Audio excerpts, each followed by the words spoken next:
On a parfois tendance à l'oublier, mais les ours figurent parmi les plus puissants prédateurs terrestres de la planète. Personnellement, je n'aimerais pas me balader dans une forêt où je sais que ces animaux vivent en liberté. Mais certains promeneurs possèdent un goût du risque bien plus prononcé, quitte à y laisser du plume.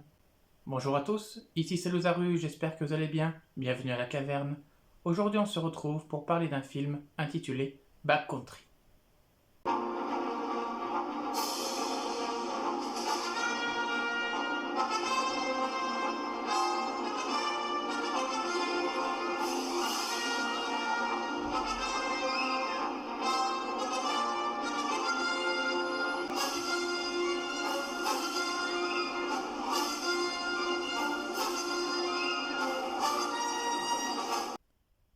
Afin de demander sa petite amie Jen en mariage, Alex a décidé de l'emmener camper quelques jours dans un parc qu'il connaît bien. Le cadre est a priori idéal. Pourtant, dès le premier soir, le couple est dérangé par un jeune homme nommé Brad, qui prétend être un expert des lieux. Entre Alex et Brad, le ton monte vite. En effet, ce dernier se fait un malin plaisir de draguer lourdement Jen. As de la provocation, il s'impose vite comme une vraie plaie le temps de quelques heures avant de s'éclipser. Mais pour Alex, c'est trop. Humilié, il décide le lendemain de sortir des chemins tracés pour les touristes afin de montrer à sa copine que c'est un vrai mec et qu'il n'a pas peur de s'aventurer dans les bois. C'est une erreur colossale. D'une part parce qu'Alex se révèle vite beaucoup moins fort en orientation qu'il ne le pensait, d'autre part parce qu'un ours vit dans les environs et qu'il est avide de chair humaine. Perdu, sans eau ni nourriture, notre couple va être la proie de ce monstre. Réalisé en 2014 par Adam McDonald, Backcountry est un film très réaliste. D'ailleurs, il prétend s'inspirer de faits réels. La menace de l'ours est très progressive. Au début, on entend à peine des craquements de branches dans la nuit, ce qui signifie qu'il marche à proximité. Puis on le voit flairer les murs de la tente pendant que les personnages dorment. Il ne semble alors pas sûr et certain de leur présence. Mais cela ne va plus traîner. Un matin, Alex a la surprise de découvrir assis devant sa tente le terrible plantigrade. Immédiatement, il referme la porte, mais c'est déjà trop tard.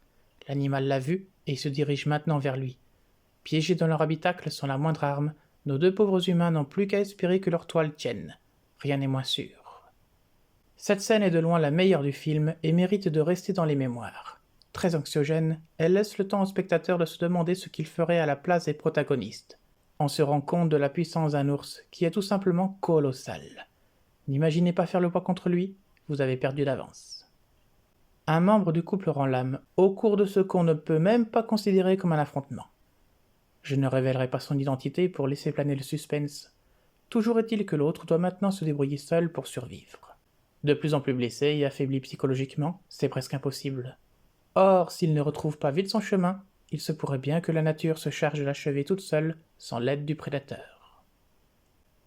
Backcountry nous fournit une petite claque. Il pourrait se hisser au rang de bon film sans problème. Mais il comporte de lourds défauts. Aussi effrayante soit-elle, on n'a qu'une seule véritable attaque d'ours à se mettre sous la dent. C'est trop peu. On reste sur notre faim, alors que ce que l'on veut voir avant tout dans ce genre de long métrage, c'est précisément des animaux qui affrontent des hommes. Par ailleurs, le rythme est lent et la bande son beaucoup trop silencieuse. Les dialogues sont assez pauvres, et il manque de musique à certains passages, ce qui fait que l'on s'ennuie parfois. Concernant les acteurs, on peut relever le bon jeu de Missy Peregrine. Quant à Eric Balfour, il ressemble pas mal à Zlatan Ibrahimovic. Voilà un fait amusant quand on sait que le footballeur suédois chasse justement l'ours durant son temps libre. Backcountry aurait pu s'avérer nettement mieux. Mais à cause des éléments précédemment cités, ce n'est qu'un film moyen auquel j'attribue la note de 5 sur 10.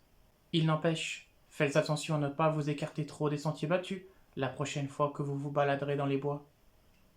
C'était Lozaru. Merci d'avoir regardé cette vidéo. N'hésitez pas à la liker, à la commenter, à la partager et à vous abonner si ce n'est pas déjà fait.